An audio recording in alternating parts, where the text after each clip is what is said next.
कभी सोचा है कि जब मुगलों की ताकत अपने चरम पर थी, तब कौन ऐसा योद्धा था जिसने बाबर और हुमायूं को खुली चुनौती दी?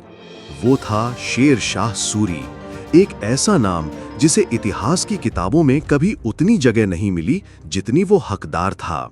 इतिहास में कुछ नाम ऐसे होते हैं जो समय को बदलते नहीं, बल्कि समय खुद को उनके अनुसार बदल लेता है। आज हम बात कर रहे हैं उस शेर की जिसने मुगलों को हार का स्वाद चखाया, जिसने भारत की सड़कों से लेकर प्रशासन तक में क्रांति ला दी। नाम था शेर शाह सूरी। 1472 में जन्म हुआ एक छोटे से गांव सासाराम में, बिहार की धरती पर। नाम रखा गया फरीद, जो आगे चलकर शेर शाह के नाम से मशहूर हुआ। एक अफगानी परिवार में पैदा हुआ। उसके पिता बिहार के एक जागीरदार थे, मगर फरीद को विरासत में कुछ नहीं मिला तो बस संघर्ष और भूख।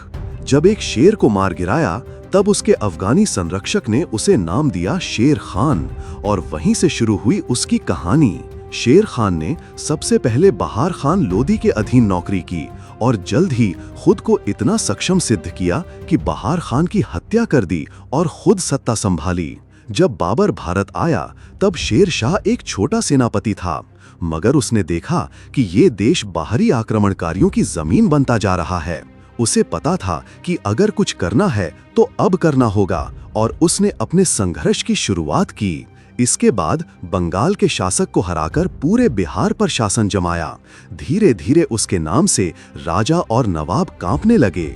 मुगल सम्राट हुमायूं उस समय सत्ता पर था, लेकिन शेर शाह की बढ़ती ताकत को देखकर डर गया। 1539 में बक्सर के पास चौसा नामक जगह पर भयंकर युद्ध हुआ। हुमायूं की सेना हार गई और हुमायूं अपनी जान बचाकर यमुना पार कर गया। इतिहास ने इस युद्ध को भारत की सबसे निर्णायक लड़ाइयों में गिना। इसके अगले साल 1540 में कन्नौज में अंतिम निर्णायक युद्ध हुआ और शेर शाह सूरी ने हुमायूं को भारत से पूरी तरह खदेड़ दिया। अब दिल्ली का ताज पठान के सिर पर था। एक अफगानी योद्धा अब हिंदुस्तान का बादशाह बन चुका था। शेर शाह सिर्फ युद्ध का नायक नहीं था, वो एक दूरदर्शी प्रशासक भी था। उसने भारत भर में ग्रैंड ट्रंक रोड बनवाई, जो आज भी दिल्ली से कोलकाता तक जाती है। हर कोस पर सराय, पानी और रात्रि विश्राम की व्यवस्था करवाई।